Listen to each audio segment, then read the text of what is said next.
बिल्कुल ही basic question है, but इस क्वेश्चन को आप कंप्लीटली तभी समझ पाएंगे जब आप +2 में होंगे। ठीक है, अब अगर आप +1 के स्टूडेंट हैं और इन सभी को पढ़ रहे हैं तो इनमें से कुछ क्वांटिटीज आपको शायद ना हो क्लियर, तो उस बेसिस के ऊपर आप इस क्वेश्चन को फिलहाल सोल्व नहीं कर पाएंगे, पर +2 के स्टूडेंट हो तो आप इस बात को समझ जाएंगे। तो कह रहा है consider the quantities pressure, power, energy, impulse, gravitational potential, electric charge, temperature, area. Out of these quantities the only vector quantities are. ठीक, तो 1 बाय 1 सभी क्वांटिटीज को लेते हैं। प्रेशर, सबसे पहले देखिए pressure.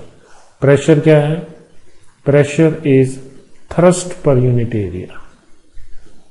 This is thrust per unit area. ये फोर्स पर यूनिट एरिया नहीं होता, ठीक है, it is thrust per unit area. Thrust क्या होता है? Perpendicular component of the force, perpendicular component of force from a given area and divided by that area.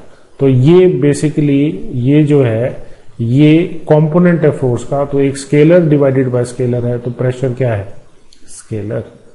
Pressure एक scalar quantity है। Power, power क्या है? Power is energy per unit time. तो energy scalar quantity है, time scalar quantity है, तो power भी क्या हो गया? स्केलर हो गया। ठीक, एनर्जी बोल दिया, एनर्जी स्केलर है, तो ये क्लियर है।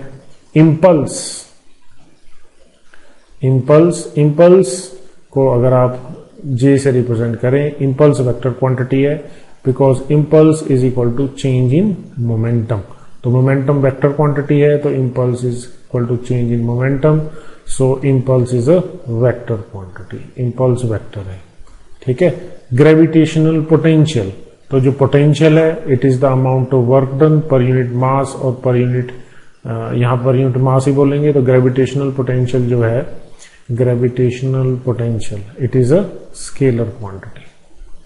ठीक है, क्योंकि work done per unit mass है, वर्क डन तो स्केलर क्वांटिटी है, तो ये भी scalar. Electric charge, electric charge is a scalar, electric charge क्या है? Scalar. Temperature, temperature is also a scalar. ठीक है, and area, now what is area? So area can be represented as a vector quantity when needed. So area को आप क्या कहेंगे?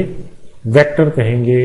अगर हम से इस एरिया के साथ, अगर आप +1 के स्टूडेंट हैं तो शायद आपको ना पता हो, बट +2 के अंदर जो गॉस लॉ कर चुके हैं, ठीक है, फर्स्ट यूनिट के अंदर, उनको ये बात क्लियर हो जाएगी या हो गई होगी कि अगर मैं एक यूनिट नॉर्मल वेक्टर इस गिवन एरिया के साथ एसोसिएट कर दूं तो मैं इसको एरिया वेक्टर ट्रीट कर सकता हूं।